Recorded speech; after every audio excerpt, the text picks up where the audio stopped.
Bonjour, chers élèves, chers candidats et chers internautes. Aujourd'hui, je reviens, comme ça commence à être une habitude, vous entretenir un peu d'un aspect de la réflexion philosophique ou d'un aspect du programme de philosophie en terminale, vu que les écoles sénégalaises sont fermées pour cause de maladies ou d'épidémies. Donc, pour garder alerte l'esprit des étudiants ou des élèves, je me propose de revenir sur quelques aspects du programme. Aujourd'hui, je vais vous entretenir sur la philosophie africaine, donc sur la problématique de la philosophie africaine. La question de savoir, y a-t-il une philosophie africaine? Si oui, est-ce que cette philosophie africaine se distingue de la philosophie dite occidentale? Doit-on chercher cette philosophie africaine dans la pensée africaine, dans les sagesses africaines, dans les contes, dans les mythes, dans les légendes? Parler de philosophie africaine en rapport avec la sagesse africaine, n'est-ce pas une contradiction? La philosophie doit-elle être une activité communautaire ou doit-elle être une activité universelle? Si la philosophie africaine existe, devrait exister sous quelle forme et selon quels critères on devrait parler de philosophie africaine? Voici quelques questions autour desquelles nous allons bâtir notre réflexion. Il faut déjà commencer par montrer que l'idée d'une philosophie africaine a été véritablement contestée par ce qu'on appelle des penseurs européocentristes, pour ne pas dire des ethnocentristes. Pendant des siècles ou pendant longtemps, des philosophes ou des penseurs comme Hegel, philosophe allemand, Lucien Lévy-Bruhl, évidemment anthropologue et philosophe allemand, Gobineau, ont pensé que euh, l'Afrique n'ayant pas d'écriture, n'ayant pas d'histoire, n'étant pas une terre où il y a la rationalité, n'étant pas une terre qui est habituée à la critique, ne pouvait guère être porteuse, n'est-ce pas, d'une réflexion philosophique. C'est d'ailleurs dans cette perspective que le philosophe allemand Hegel considérait que l'Africain était assimilable évidemment à un animal, parce que tout simplement il disait que l'Afrique est dans la nuit noire de l'enfance. L'Afrique n'a aucune histoire puisque l'Africain ne connaît pas l'écriture. Et de plus, l'Africain est un être fondamentalement obscurantiste, un être marqué par les croyances, par les représentations religieuses, magiques et mythiques. Il ne saurait être euh, porteur il ne saurait être capable de porter une réflexion philosophique. C'est dans ce sillage d'ailleurs que Lucien Lévy-Bruhl qualifiait l'Africain comme un être ayant une mentalité prélogique et mythique. Bref, Gobineau n'y va pas par quatre chemins.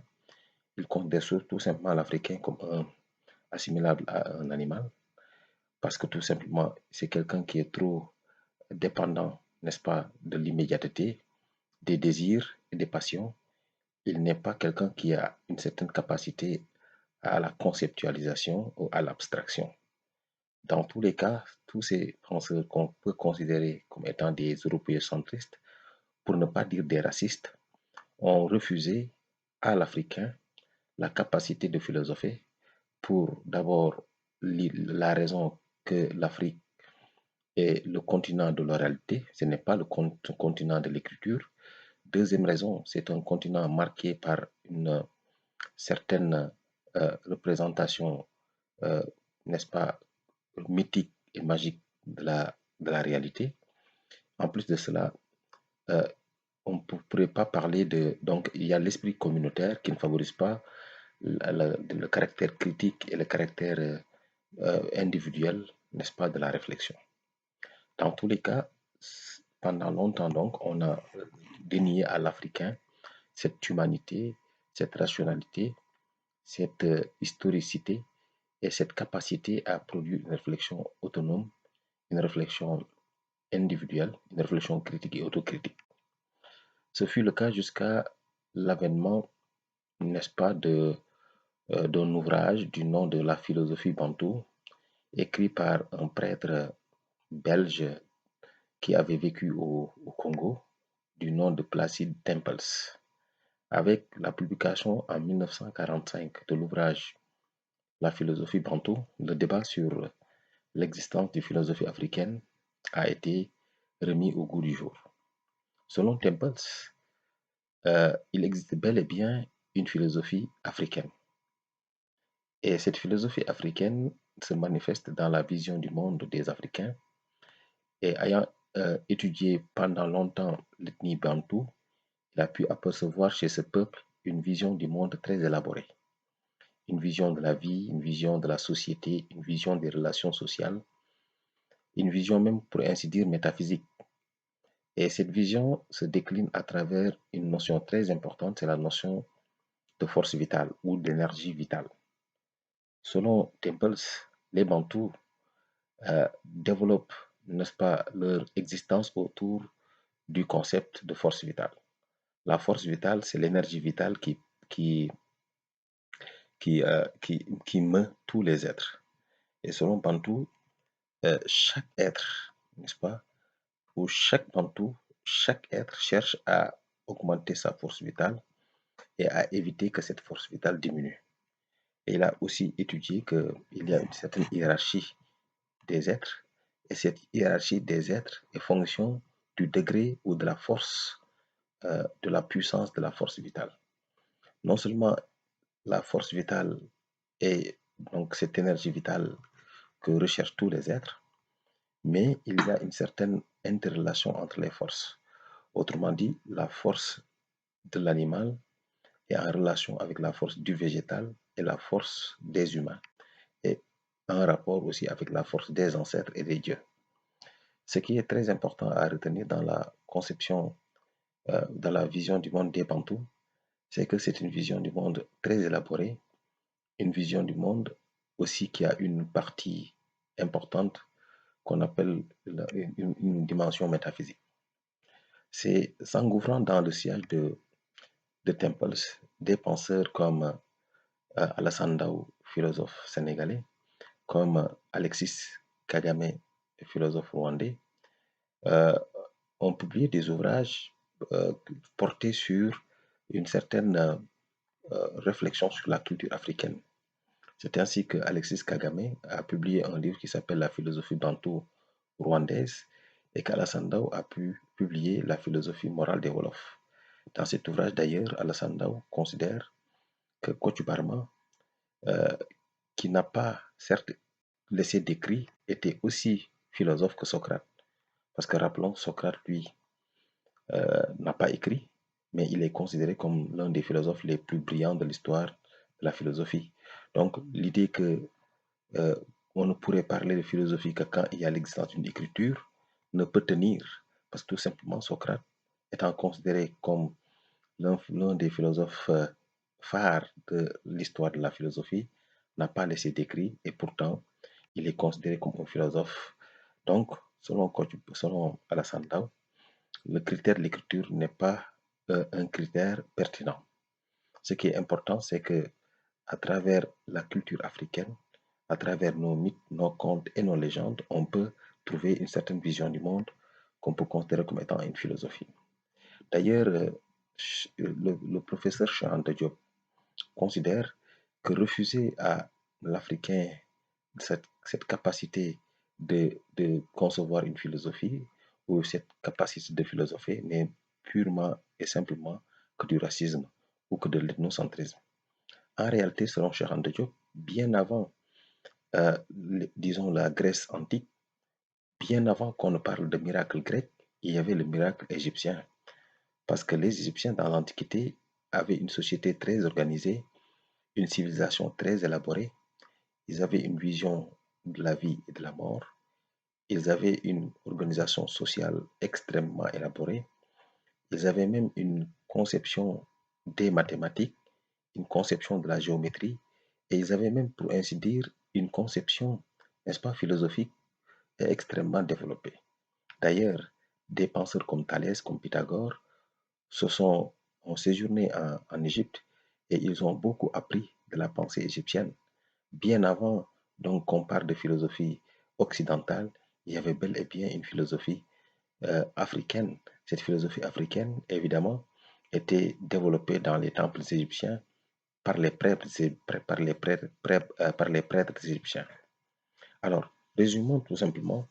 Donc, pour ce qu'on appelle les, entre guillemets, les ethnophilosophes, c'est-à-dire Kagame, Alexis Kagame, Alassane Ndao, Cheikh Anta Diop, etc., il est bel et bien possible de parler de philosophie africaine, mais cette philosophie africaine doit être recherchée dans la culture africaine, dans nos contes, dans nos légendes, dans nos mythes, dans nos traditions. L'idée que la philosophie réside dans nos traditions, dans nos mythes, dans nos contes, dans nos légendes, va être catégoriquement remise en cause par deux penseurs africains. Il s'agit du Camerounais Marcien Toa et du philosophe béninois Ponle Ntondi. Pour ces deux philosophes, chercher de la philosophie dans la culture africaine, dans la tradition africaine, dans les contes, dans les mythes et dans les légendes, n'est rien d'autre que faire de l'ethnophilosophie. En d'autres termes, ce n'est pas de la philosophie. Parce que pour eux, on ne commence à philosopher que quand on remet en cause nos traditions, nos mythes, nos légendes, et quand on exerce notre esprit critique, notre rationalité. Or, euh, prendre notre culture, nos traditions et en faire une philosophie n'est rien d'autre que trahir la pensée philosophique.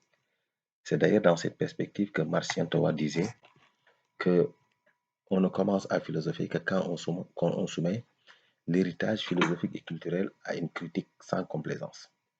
Bref, Ntondi, lui, est complètement en désaccord avec ceux qui pensent qu'on pourrait trouver de la philosophie dans nos mythes, dans nos contes, dans nos légendes, parce que la philosophie est par essence une pensée universelle, n'est pas une pensée communautaire. La philosophie aussi n'est pas une pensée collective, elle est une pensée plutôt personnelle. La philosophie n'est pas aussi une pensée, une vision du monde, parce que toute vision du monde n'est pas philosophique. La vision du monde des philosophes est une vision du monde critique, autocritique, et une vision du monde effectivement euh, fondée sur la rationalité et fondée sur le souci de l'universalité. Bref, qu'est-ce qu'il faut retenir du débat sur la philosophie africaine? Au fond, euh, il est possible de parler de philosophie africaine, mais on ne pourrait pas parler d'une philosophie africaine dans le sens d'une philosophie globale propre aux Africains. Si la philosophie africaine existe, elle doit être une philosophie produite par des Africains, pour des Africains, mais une philosophie aussi qui emprunte à l'Occident, comme le dit Towa, son arme secrète, c'est-à-dire la rationalité. On devrait, comme les Occidentaux, donc la philosophie au fond n'a pas de couleur, n'a pas de continent. La philosophie est juste l'exercice d'un esprit critique, d'une réflexion personnelle, qu'on soit africain ou européen. L'essentiel, en tant qu'être humain, c'est d'avoir la possibilité ou la capacité d'exercer son esprit critique, de remettre en cause sa culture, sa tradition. En tant que tel, on ne devrait pas parler de philosophie africaine selon Towa, mais on devrait parler de philosophes africains. Effectivement, il n'y a pas de philosophie africaine parce que la philosophie n'est pas collective. On ne devrait pas parler de penser. La philosophie africaine n'est pas non plus la sagesse africaine parce que la philosophie n'est pas une n'importe quelle pensée. Elle est une pensée critique, une pensée autocritique, une pensée qui remet en cause les traditions, les mythes et les légendes. En conclusion, qu'est-ce qu'il faut retenir? En dépit de la dénégation des européocentristes, à savoir Hegel, Lévi-Bruhl, Gobineau, lesquels pensent que l'Africain n'a pas d'écriture, donc n'a pas de rationalité, n'a pas d'histoire, il faut tout de même reconnaître que les Africains, étant des êtres humains à part entière, ont la rationalité, donc l'esprit rationnel, au même titre que tous les êtres humains. D'ailleurs, Descartes disait que le bon sens ou la raison est la chose du monde la mieux partagée. En tant que tel, ce qui importe, c'est de savoir utiliser bien sa raison.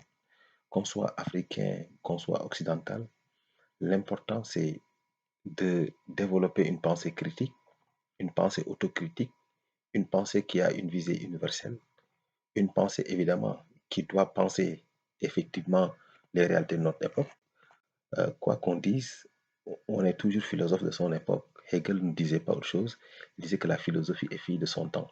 Donc, en tant qu'Africain, on peut être philosophe africain en pensant évidemment les problèmes qui se posent à nous, les problèmes donc de corruption, les problèmes de malgouvernance, les problèmes effectivement d'obscurantisme, de dogmatisme, les problèmes de, n'est-ce pas, de démocratie, toutes ces questions-là, on doit les prendre en charge car elles se posent à nous et on doit y penser, y réfléchir comme le font les marxistes.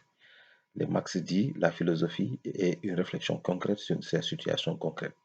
En d'autres termes, être philosophe africain, c'est réfléchir sur les problèmes des Africains, sur, n'est-ce pas, les défis qui se posent à l'Afrique et y apporter effectivement un éclairage conceptuel pour pouvoir effectivement sortir de l'Afrique, sortir de l'Afrique de l'obscurantisme et effectivement du dogmatisme. Merci, chers internautes. Voici ce que je pouvais dire par rapport à la question sur y a-t-il une philosophie africaine? Donc, il n'y a pas de philosophie africaine, mais on peut parler de philosophe africain. D'ailleurs, même, il n'y a pas de philosophie européenne, il n'y a pas de philosophie occidentale. La philosophie est par essence une pensée universelle, parce que c'est une pensée rationnelle, critique. Toute personne qui exerce une pensée critique, une pensée rationnelle, une pensée autocritique, une pensée, pour ainsi dire, qui remet en cause les fausses réalités, les traditions, on peut considérer cette personne-là comme étant philosophe, peu importe sa couleur et peu importe son appartenance ethnique ou son appartenance, n'est-ce pas, spatiale. Merci beaucoup et bonne journée.